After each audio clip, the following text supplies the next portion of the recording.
Uh, and I may be completely sort of off the mark here, but maybe this is a better week. This is a better week starting maybe tomorrow, day after. It's a holiday shortened week. Friday is a market holiday because it's the 15th of August, Independence Day.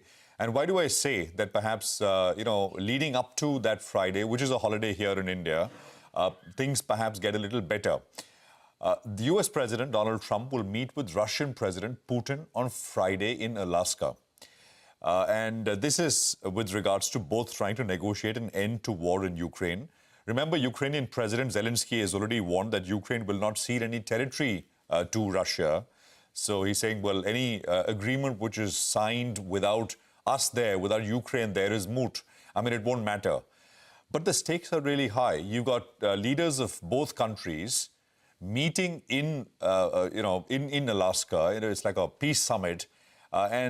Both sides, especially President Trump, would like to walk away from that summit with something concrete in his hands, right? An agreement of some sort.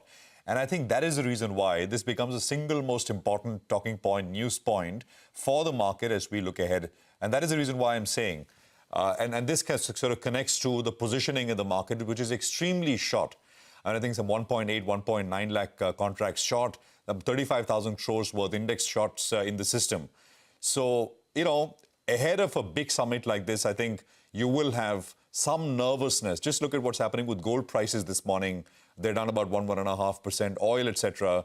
So I think you will have some nervousness. Shorts will be nervous going into that Friday. What if, there is a resolution and end to the war, which is struck. It's been going on for 3 years now.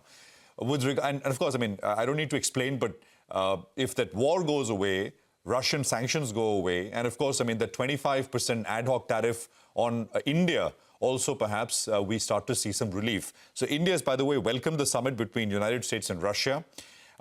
India will hope that a peace deal means India will also see tariffs and other sorts of relief.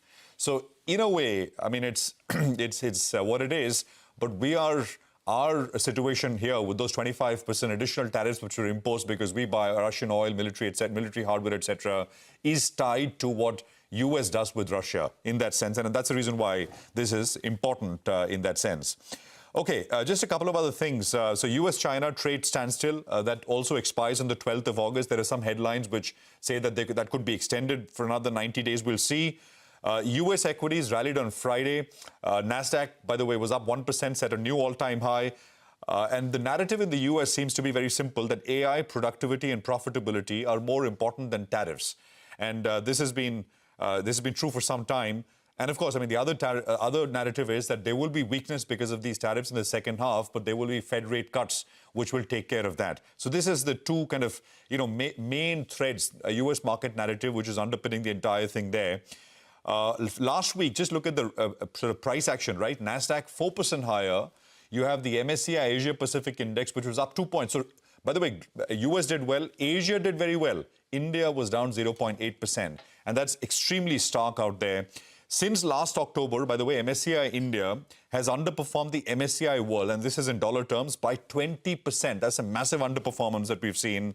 And, there is, of course, I started with the summit in Alaska, but I think, tariffs are 50%, FIs have sold over $10 billion, $12 billion, YTD. And, of course, you start to wonder, are we near peak fear levels? By the way, only 2% of MSCI India total revenues come from good exports to US. It's not unknown data. This is very well known. But the thing is, it's what comes first, right? If this gets resolved on Friday with a peace deal between Russia and Ukraine, negotiated by US, you don't have to wait for 20 days. Otherwise, there is this 20-day negotiation window when this additional 25% tariff takes effect. So, sentiment, of course, overhang will persist unless something happens before on Friday. I'll just leave you with the levels. Nifty support 24,243, and then, on the downside, 23,800 and 23,900. These are the two kind of levels which you should watch from here. For the Nifty Bank, support stands at in the range of between 54, it's a gap area, 54,442 to 54,054. So this is the gap area where the Bank Nifty should find some support. But the way I would think about it is that over the next couple of days, because the positioning is so massive on the short side, you start to see some covering into that Friday event. And Friday you can't trade because the markets are shut. So whatever comes out of it, you'll only be able to react to on Monday. GIFT Nifty will give you a quick sense of how we're likely to start, and we'll pick it up from there. It's absolutely flat in terms of the implied open. Surabhi. Absolutely. Prashant, maybe some people like you and me always keep some track of global politics, but usually it's not, center stage or center court for the market. But the last, I think, 4 weeks has changed all of that, including, the statements that Mr. Munir made last night in the US on that visit. It's the second visit that he's made in the last 3-4 months since Operation Sindoor happened. And it was in full public display, the verbiage, the commentary on the nuclear threat, that if we are under attack, then we'll take half the world down with our arsenal, so on and so forth. So lots of rhetoric also coming in. Anyway, we'll see how this resolves. For today, we've got a mixed picture across Asian markets. Some of the markets like Japan are shut. It's all about the US-China trade negotiations. And in all probability, we had some overtures even last week from the US side that this 90-day pause window will probably be extended for China. So let's see how that goes. By the way, FT put out a very interesting story that's telling you how US companies have been finally allowed to send their chips and sell them in China again.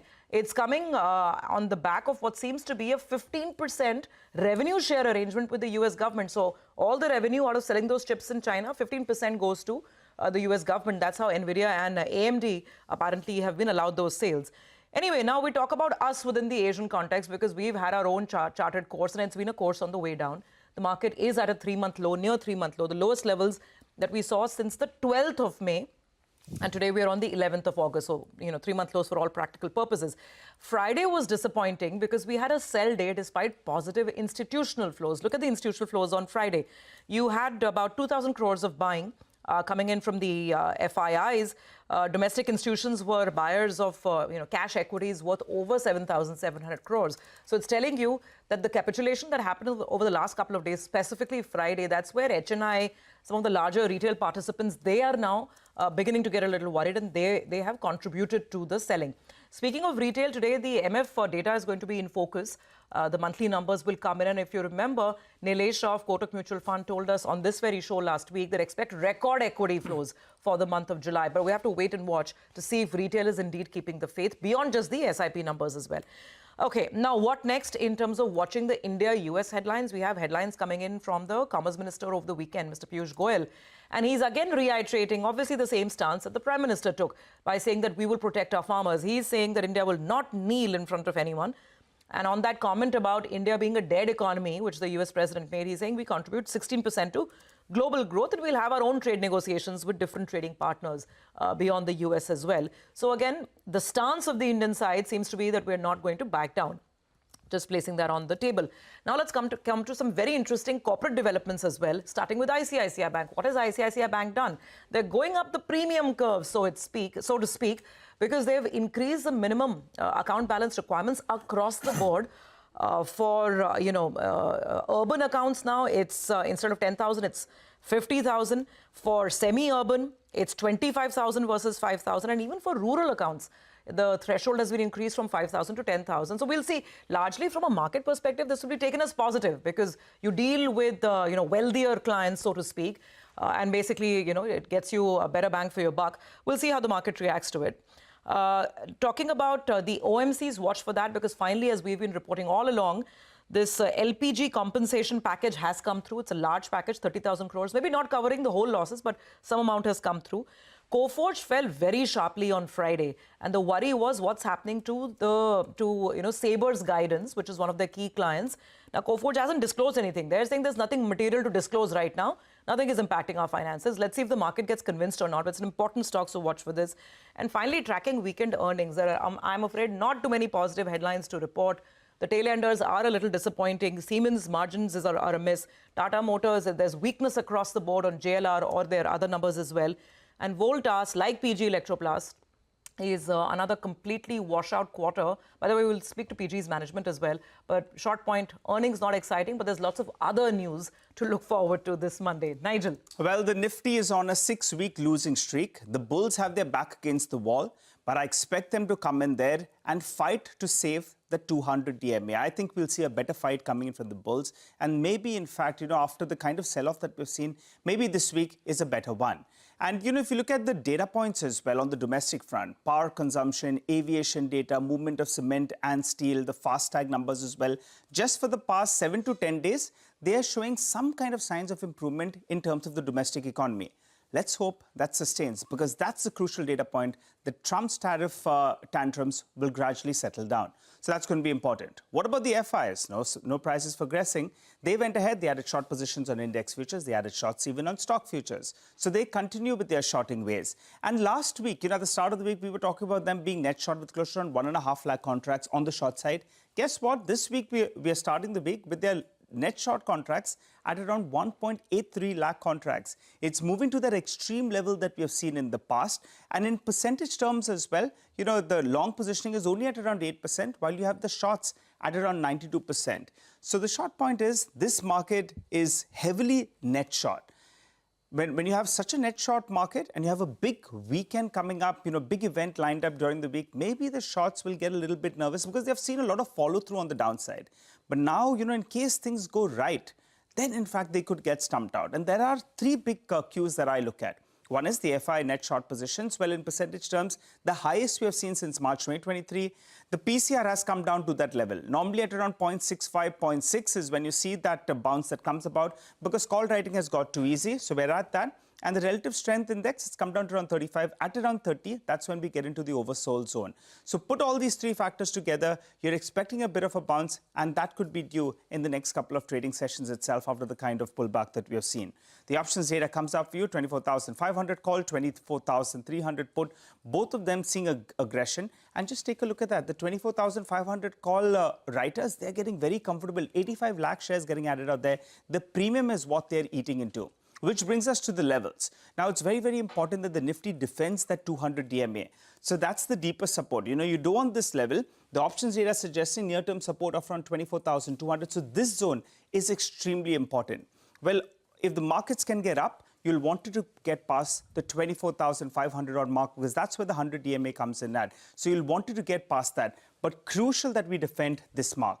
The Nifty Bank, well, that's not broken all the technical levels because at least as of now, it's still holding on to the 100 DMA. That's only 200 points away from current levels, but you don't want this to get broken decisively. So that's going to be important. And in terms of stocks that I'm looking at, well, I'm looking at Home First Finance because Nimesh should be joining in. There's a large trade that it's expected. Last 1 month, the stock, in fact, is down close to around 13% approximately. And, this is a clean-out trade, so we'll keep an eye out on that one as well. But various cues indicating that we're in an oversold zone. Maybe this week is better for the bulls.